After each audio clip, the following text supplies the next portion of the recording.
태원의 세 가지 보배.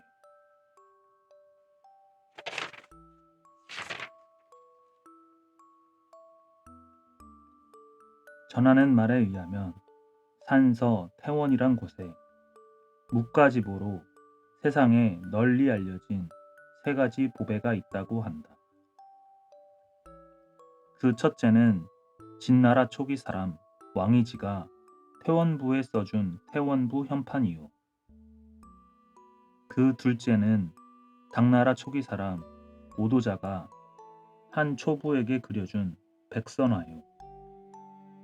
그 셋째는 조선 사람 한석봉이 태원 곽상서집 도화병풍에 써놓은 글이다. 이 세 가지가 태원 삼보로 불리우게 된 데는 그럴 만한 이야기가 전해지고 있다.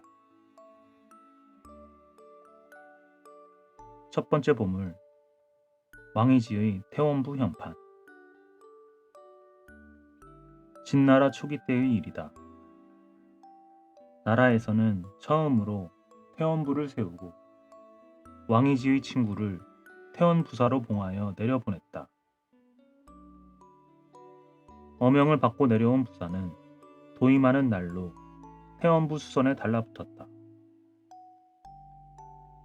마음 먹고 하는 일이라 얼마 안 가서 태원부는 말끔히 수선되어 그 옛 모습을 찾아볼 수 없게 되었다. 이제 태원부란 현판만 번듯하게 내걸면 모든 일이 끝날 판이었다. 태원부의 현판이라고 하면 태원부의 얼굴이나 다름없는 것인데 이렇듯 중요한 일을 누구에게 맡겨야 하는가? 부사는 생각하고 생각하던 끝에 왕이지를 찾기로 하였다. 이유는 첫째로 왕이지는 천하의 서성으로 불리우는 사람이니 그가 쓴 현판은 세상에 비할 자 없을 만큼 눈에 띌 것이요. 둘째로 왕이지는 자기와 친구지간이니 부르면 꼭 올 것이고 오면 서슴지 않고 써주리라 믿었던 까닭이다. 태원부사가 생각대로 수화를 시켜 소식을 전했더니 과연 며칠이 지나지 않아 왕이지가 태원부에 이르렀다. 오래간만에 친구를 만난 왕이지는 부사의 어깨를 정겹게 툭툭 치면서 이 사람 친구, 자네가 부사는 되었어도 친구만은 잊지 않았네 그려. 감사하이. 라고 하였다. 그러니 부사도 왕이지의 어깨를 툭툭 치면서 옛말에 이르기를 부모를 팔아 친구를 산다고 하였는데 내 부사가 되었다고 친구까지 있겠나? 안 될 소리지. 라고 하였다. 대부에 새겨둘 만한 소리일세. 헌데 무슨 일로 불렀나? 허허, 자네가 먼저 내 마음을 알아주는군. 이래서 친구가 좋다는 걸세. 아무튼 이번 걸음은 내가 부른 것이니까 내 청을 한 가지만은 들어주어야겠네. 왕이지 쪽에서 먼저 자기를 찾은 사연을 물으니 부사는 마침 잘 되었다고 엎딩김에 절을 했다. 자네도 알지만 난 태원부에 처음으로 도임한 부사가 아닌가.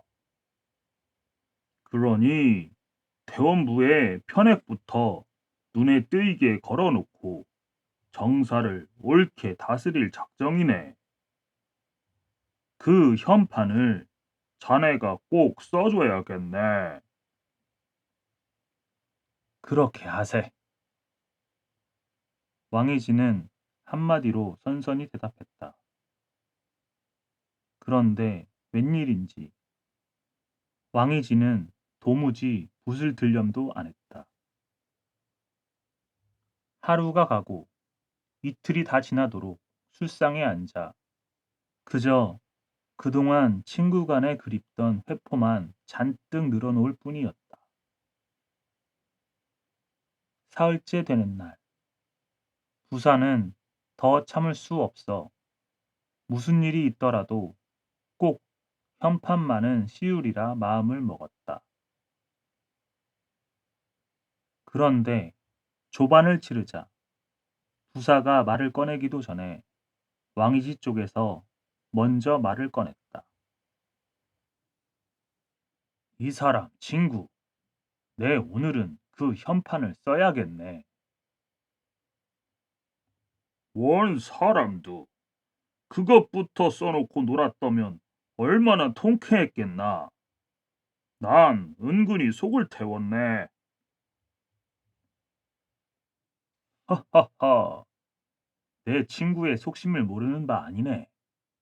하지만 글이라는 건 한 가지 생각을 하고 써야지 여러 가지 생각을 하고 써서는 안 되는 법이네. 내 머릿속에 그립던 친구의 생각이 꽉 차 있는데 그런 생각을 가지고 어떻게 붓을 들겠나. 한 이틀 회포를 풀고 나니 이젠 생각이 한 곳으로 흐르니 어서 먹을 가져다 주게. 부사가 두말 없이 거북 면적에다 먹을 갈아 넣으니 왕이지는 필랑에서 큼직한 붓을 꺼내 들고 먹물을 듬뿍 찍어 현판을 쓰기 시작했다. 이때 부사가 슬쩍 왕이지의 눈을 보니 눈에서 전기가 돌아 빛을 뿜는데 빛을 뿜는 눈길이 붓끝에 어려 있고 붓을 든 손을 보니 전신의 힘이 다 그 손에 몰켜 있는 듯 했다. 왕이지가 한자 또 한자 내리쓰는데 전화한 그 글자마다에는 태원의 아름다운 산수가 내려앉아 빛을 뿌린 것 같았다. 왕이지는 현판을 다 쓰자 붓을 놓고 들여다보더니만 빙그레 웃었다. 헌데 이때 다 써놓은 현판을 들여다보던 부사는 그만 저도 모르게 양미간을 찌푸렸다. 현판은 태원부라고 써야 하겠는데 큰 대자에 점 하나를 찍지 않아 태원부가 아니라 대원부로 되었다. 당대의 명성이 하늘에 닿아 서성으로까지 불러 모시우는 왕이지가 설마하니 태자와 대자를 분간하지 못할 수는 없었다. 부사는 왕이지를 의심할 대신 제 눈을 의심하면서 몇 번이나 다시 보았지만 대원부라 써놓은 것이 틀림없었다. 그런데 왕이지는 먹이 다 마른 현판을 제꺽 들고 나가 태원부 정문 위에 걸어 놓더니만 작별을 고했다. 여복의 진구. 후한 대접을 받고 변변찮은 글자 셋을 남겼네. 그럼 나는 가네. 이때 부사는 자기 앞에 서 있는 사람이 범인이었다면 점 하나를 찍지 않아 태자가 대자로 됐다며 꾸짖을 수 있었겠지만 글 쓴 사람이 다름 아닌 서성 왕이지인지라 입이 떨어지지 않아 말을 못했다. 부사는 하는 수 없이 왕이지를 바래어 태원부를 나섰다. 왕이지는 몇 번이나 부사를 보고 이젠 돌아가라고 하였지만 현판의 글씨를 마저 씌울 궁리만 하던 부사는 십리길이나 왕이지를 따라 걸었다. 이제 더 가면 다시 돌려 세우기도 난처한지라 부사는 울며 겨자 먹기로 말을 낼 수밖에 없었다.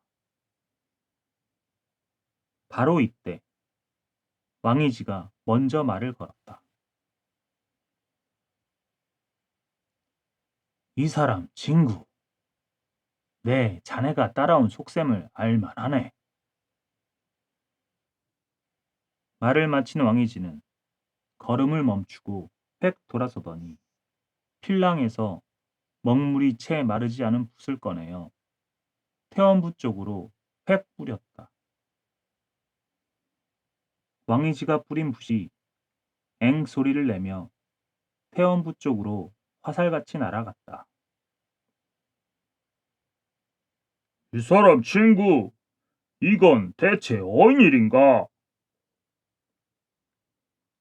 하하, 내가 그만 대원부로 써놓고 왔으니 점 하나를 더 찍어야 태원부가 될 게 아닌가. 그래서 붓을 던져 점 하나를 마저 찍어 놓았네. 이젠 마음 놓고 돌아가세. 부사는 한편 기쁘기도 했지만 너무도 뜻밖의 일이라 저도 몰래 한마디 물었다. 아, 그게 정말인가? 네, 할 말이 없어서 친구 앞에서 거짓말을 하겠나? 사람도 원.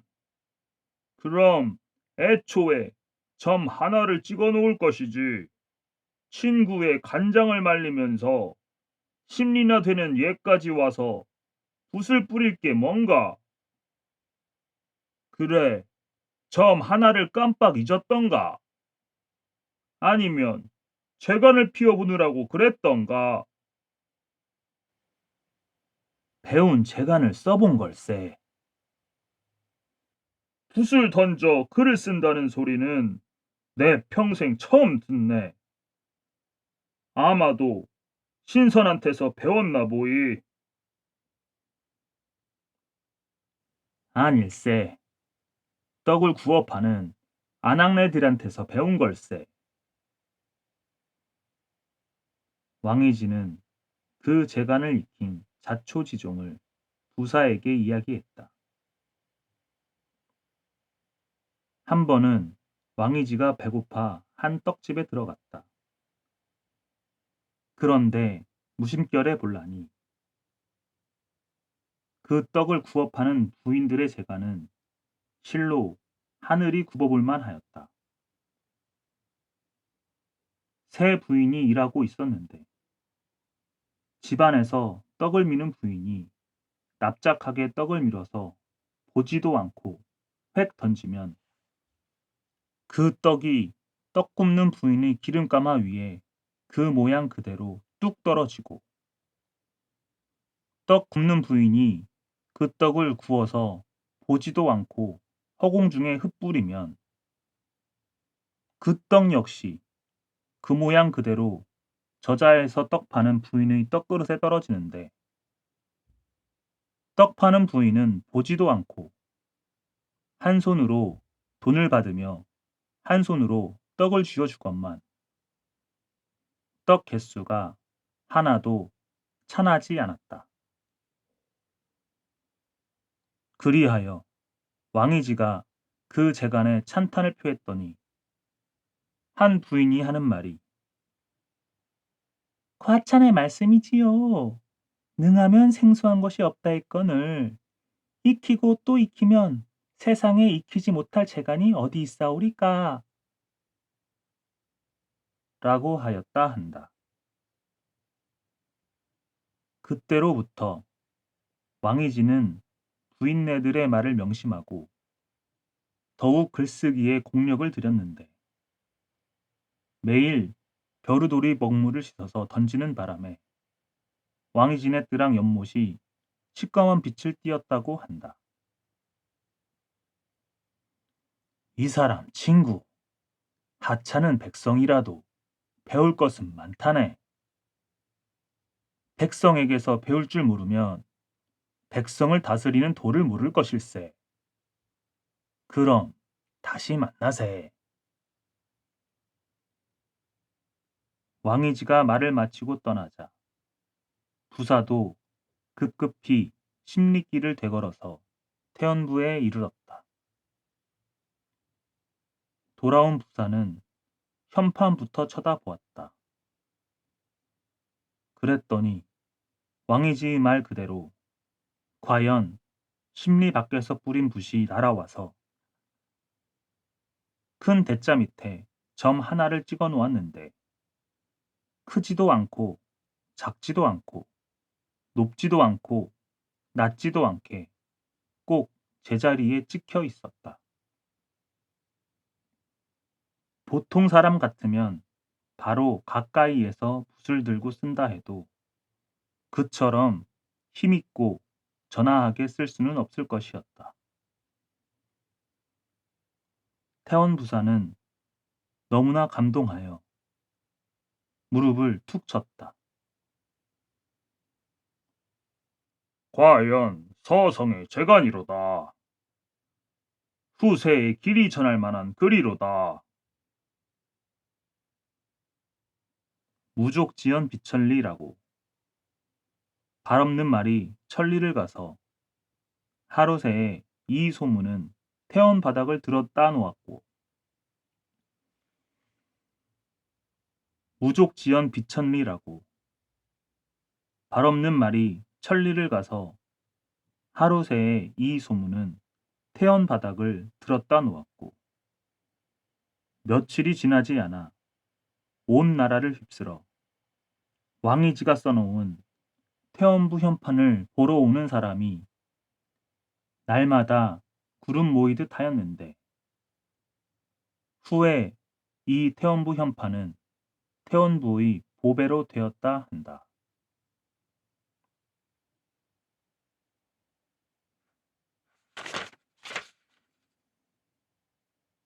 두 번째 보물, 오도자의 백선화.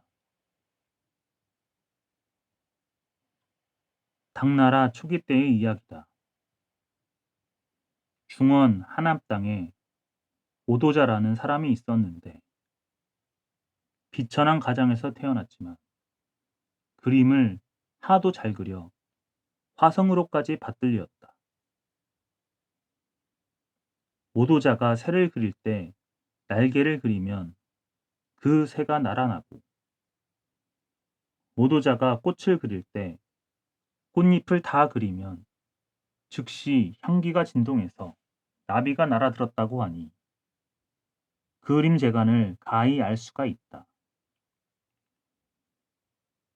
이렇게 그림 재간이 뛰어난 오도자가 어느 한 해 산수 그림을 그리려고 명산 대천을 찾아다니나니 태원 땅에 이르게 되었다.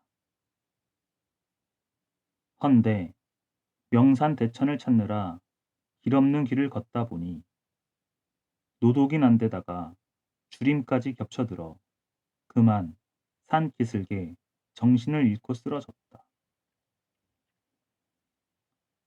해는 서산에 너울너울 지는데 때마침 한 초부가 나무를 태산같이 등에 지고 이곳을 지나다가 산 기슭에 쓰러진 오도자를 발견하였다. 초부의 성은 조씨였는데 그는 날마다 태원 장거리에 가서 나무를 팔아 근근득식 살아가는 가난한 사람이었다. 조씨가 보니 쓰러진 사람은 비록 의관은 정제하나 굶고 지쳐서 쓰러진 것이 분명했다. 조씨는 자기 어려운 형편을 생각할 새도 없이 나무 짐을 길 옆에 팽개치고 오도자를 등에 업고 단숨에 집으로 뛰어갔다. 나무꾼 조씨가 생사 여부도 알 수 없는 낯선 사람을 업고 바쁜 걸음으로 집에 들어서니 물레질하던 조씨 부인이 깜짝 놀라 마주 나왔다. 여보 부인 놀라지 마오. 내 길가에 웬 사람이 쓰러진 걸 보고 업고 왔으니 어서 웃방에 자리를 펴고 미음을 쑤오. 부인은 두말 없이 방에 들어가 자리를 펴놓고 미움을 쑤었다. 얼마 후 조신의 부부는 미음을 한 술 두 술 오도자의 입에 떠넣기 시작했다. 오도자는 본래 병든 몸이 아니고 객지에서 고생하다 모진 주림에 쓰러졌던 터라 주인네가 떠넣어주는 미음을 먹고 나니 정신이 들었다.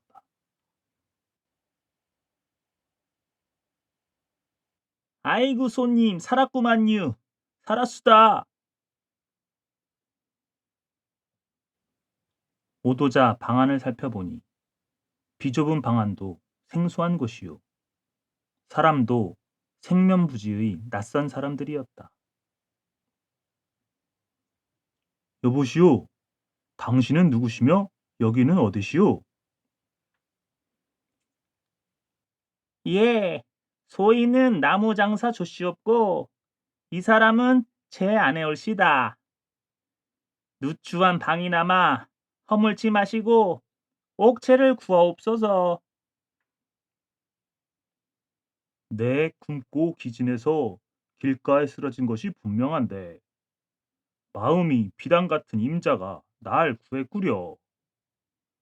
세상에 이렇게 고마울 때라구야. 오도자는 감격에 목이 메어 더 말을 잇지 못하고 눈물만 떨구었다.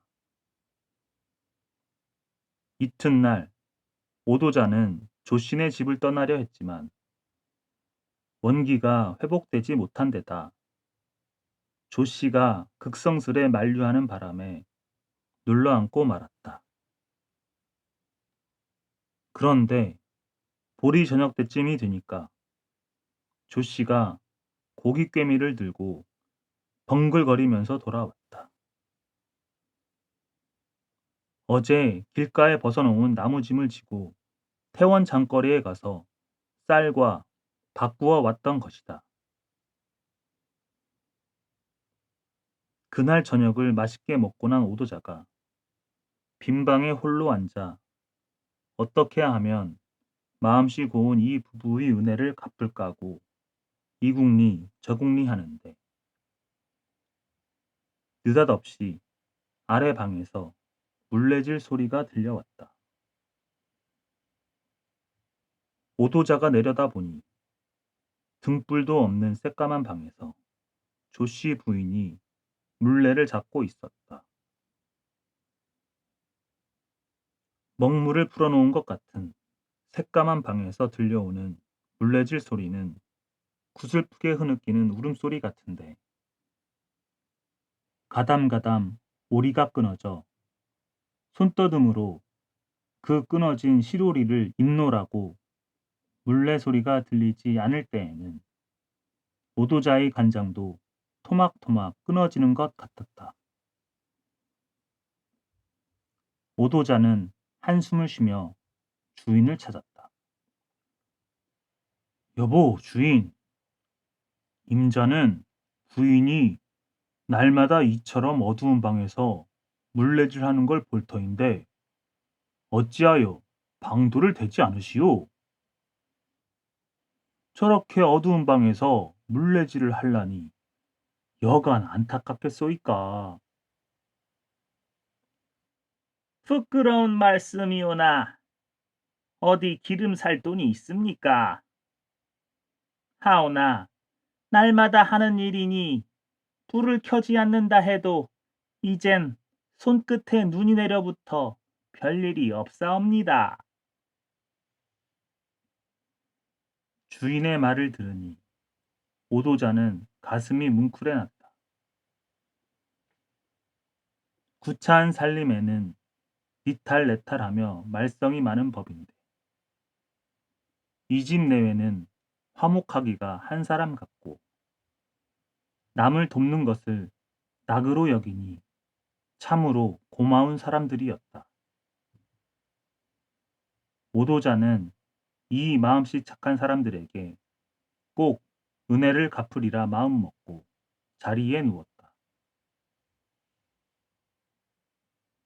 이튿날 아침 동산에 해가 솟을 무렵 오도자는 자리에서 일어나 자기가 애지중지 간수하고 다니던 흰 부채를 꺼내어 거기에 그림을 그리기 시작했다. 아침이 다 되자 오도자의 그림도 다 그려졌다. 조반을 치른 후 오도자는 그림을 그린 부채를 조씨 앞에 내놓았다. 갈 길이 바빠서 오늘은 떠나야겠소이다. 사경에 처한 사람을 구해준 그 은혜 갚을 길이 없사옵니다. 그림 한 장을 그려 올리니 받아주시오. 부인께서 밤마다 물레질을 할 때 부채를 펼쳐놓고 일하면 어두운 고생을 하지 않으리다. 오도자는 생명을 구해준 일이 고맙다고 주인에게 허리 끊어지게 절하고 조신의 부부는 오도자가 그려준 그림을 받아들고 고맙다고 코가 땅에 닿도록 절하였다. 어느새 하루 해도 다 가서 서산에 해가 뚝 떨어지고 이윽하니 어둠이 내리덮였다. 조씨 부인은 전과 다름없이 설거지를 마치고 물레 앞에 앉았다. 이때 조씨는 방 한켠에 앉아 오도자가 그려준 부채를 펼쳤다. 그러자 부채에서 햇살 같은 밝은 빛이 나오며 갑자기 온 방이 대낮처럼 밝아졌다. 참으로 귀신의 조화도 미치지 못할 신기한 일이었다. 조씨 부부는 너무도 기이하고 신기해서 부채만 들여다보았다. 그림은 부채 한가운데에 그려져 있었는데 쟁반 같은 둥근 달이 둥실 떠서 수려한 산천을 비추는 것이었다. 방안을 대낮처럼 밝혀주는 그 빛은 분명 그 그림 속의 달에서 공작새가 나래를 펼친 듯이 비쳐나오는 빛이었다. 여보, 그 손님은 분명 인간에 사는 사람이 아니고 옥경에서 내려온 선관이요. 선관이 아니고야 어찌 이런 재간이 있으리요.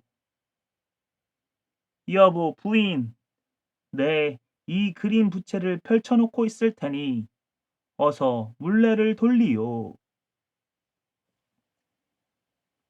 부인은 밝은 빛이 차 넘치는 방에서 신이 나서 물레질을 하는데 물레가락도 신이 나서 노래하며 돌아가는 듯 하였다. 이날부터 밤이면 밤마다 불빛 하나 볼 수 없던 조씨네 집에서 밝은 빛이 흘러넘치고 물레가락이 돌아가는 소리가 흥겹게 들리니 이를 이상히 생각한 이웃들이 남몰래 찾아와 엿보고 그 영문을 알게 되었다. 이리하여 빛을 뿌리는 신기한 백선화가 온 태원 땅에 소문이 자자하게 되다 보니 태원 부사까지 이 일을 알게 되었다. 태원 부사가 소문을 듣고 조신의 집에 찾아가 백선화를 보니 그림은 과연 듣던 소문과도 같이 빛을 뿌리는데 부채의 그림 아래편에 오도자란 석자가 있었다. 과연 화성이 그린 그림임에 틀림없었다. 이때로부터 백선화는 더 널리 알려졌고 태원의 보배로 되었다.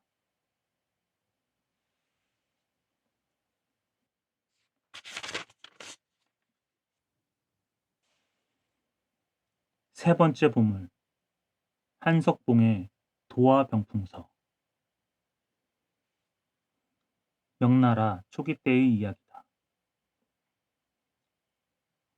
조선에 천하명필로 이름을 떨친 한석봉이라는 사람이 있었는데 글재간이 얼마나 훌륭했던지 중원 땅에까지 소문이 미쳐 태원 삼보와 더불어 아름다운 이야기가 전해지고 있다.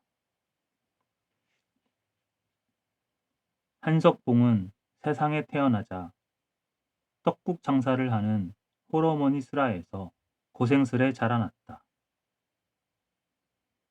한석봉의 어머니는 떡국 장사를 하여 살림을 지탱하다 보니 여간 궁하게 보내지 않았지만 아들을 가르치는 일은 조금도 게을리하지 않았다. 어머니는 날마다 떡국을 판 돈에서 한두 푼씩 빼내어 남몰래 모아두었다가 한석봉이 장성하여 10여 세가 되니 글공부를 보냈다.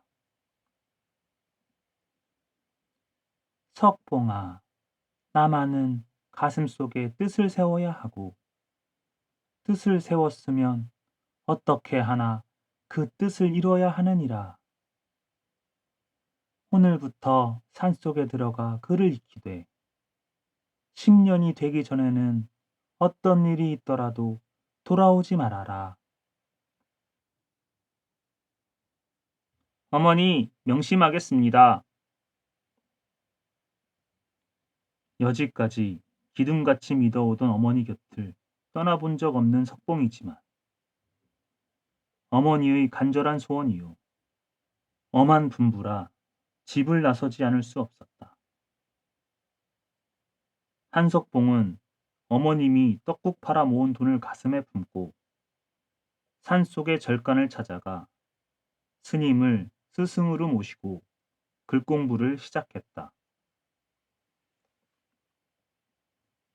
원체 충명한 데다가 마음 먹고 하는 공부라 한석봉이 절간에서 7년 세월을 하루와 같이 열심히 공부하니 그만하면 막히는 글이 없는 것 같았다.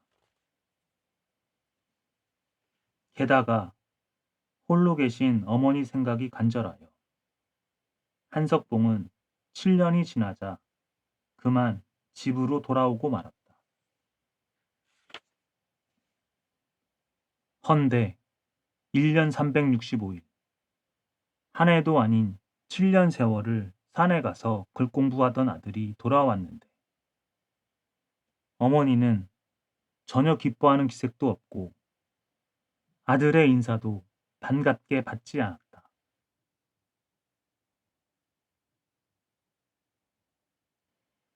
이날 밤 어머니는 촛불을 밝혀놓고 아들을 불렀다. 석봉아, 지필목을 가지고 이리 와 앉거라. 한석봉이 지필목을 가지고 와 자리를 찾아 앉자 어머니는 칼 도마 위에 떡국대를 올려놓으며 말하였다. 나는 떡국 장사를 하는 사람이니 떡국대를 썰고 너는 글 공부를 하는 사람이니 글을 쓰거라. 우리 둘이 어디 재간을 비겨보자. 말을 마치자 어머니는 촛불을 훌 불어 껐다. 어둠 속에서 어머니가 떡국대를 써는 칼 도마 소리가 딱딱딱딱 고르롭게 들렸다. 이윽고 칼 도마 소리가 뚝 멎더니 어머니가 물었다. 석봉아, 다 썼느냐? 네, 다 썼습니다. 그럼 불을 켜고 보자꾸나. 불을 켜고 보니 어머니가 썰어놓은 떡국대는 한 칼로 썰어낸 듯 가뿐하고 고른데 한석봉이 써놓은 글은 크고 작고 빗들고 뒤범벅이 되어 있었다. 어머니는 한석봉이를 호되게 꾸짖었다. 석봉아, 보았느냐? 네 재간이 한갓 떡국 장사 애미의 재간보다도 못하거늘 어찌 글을 익혔다고 하겠느냐? 이 길로 돌아가 공부를 마치고 오너라. 한석봉은 아무 대꾸할 말도 없었다. 그 밤으로 한석봉은 산속의 절간으로 다시 돌아갔다. 이때부터 한석봉이는 낮에 밤을 이어가며 날마다 글쓰기를 배우는데 촛불을 끄고 재간을 비기던 그날 밤의 전경을 눈앞에 그려보면 졸음도 가셔지고 두 팔에 힘이 솟곤 하였다. 공든탑이 무너지려고 이처럼 10년 공부를 마저 끝내니 한석봉의 글씨 재간은 출중하게 뛰어나서 얼마 지나지 않아 명필 김정희와 더불어 조선 서예계의 쌍벽을 이루게 되었다. 한석봉이 이처럼 명성을 떨치니 자연 중원에까지 그 이름이 알려져 중국의 문인치고 그를 모르는 사람이 없게 되었는데 마침 어느 한해 한석봉이 명조 태원에 가 며칠 머무르게 되었다. 한석봉이 태원에 왔다는 소문이 퍼지자 문인들이 너도 나도 그의 글씨를 보려고 서두는데 그 중에서 곽상서라는 사람이 맨 먼저 그를 찾아왔다. 존성 대명 듣고 찾아와 배우니 어려운 대로 저의 한 가지 청을 들어주옵소서. 존성 대명이라니 송구스럽소이다. 세상 사람들이 나를 명필이라고 하오나 실은 왕이지 스승님과 안진경 스승님의 서풍을 배운 사람으로 아직 학생에 불과하옵니다.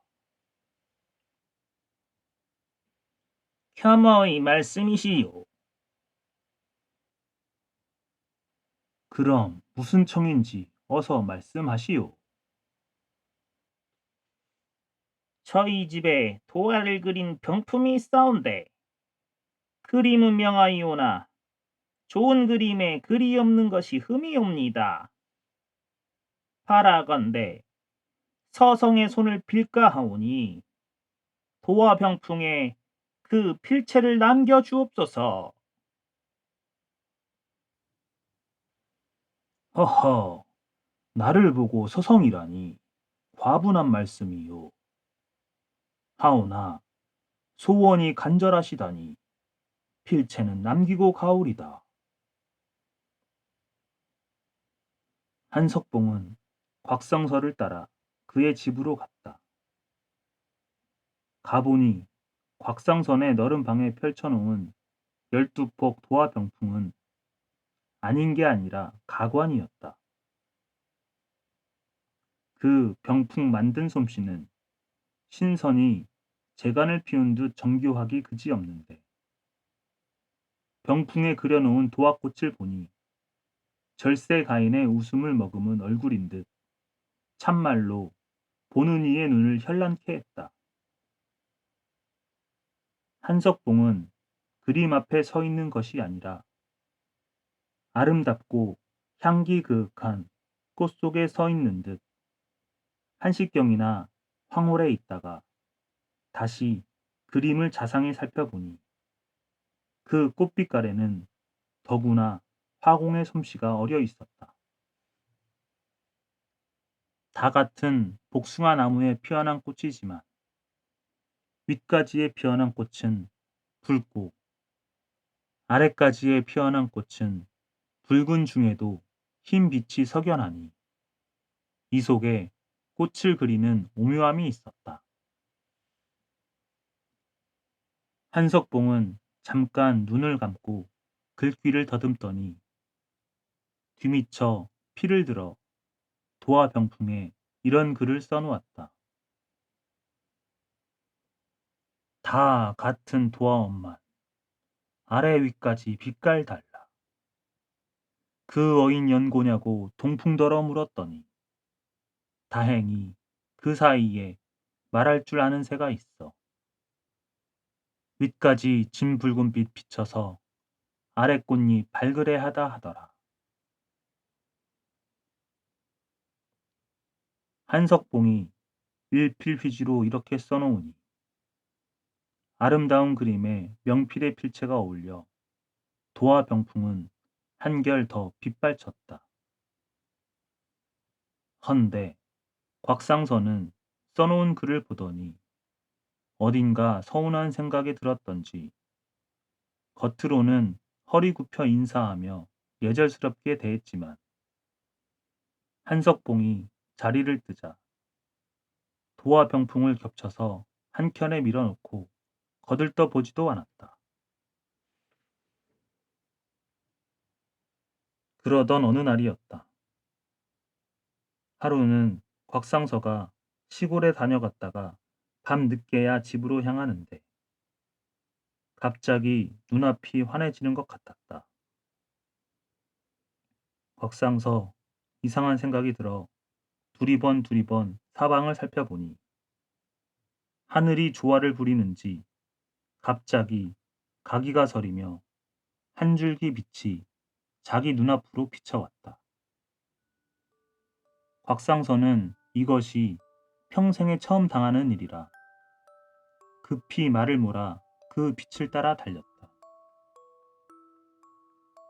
십리길을 달려가 보니 그 빛은 태원부 자기 집 쪽에서 새어나와 멀리 십리 밖까지 비추었다.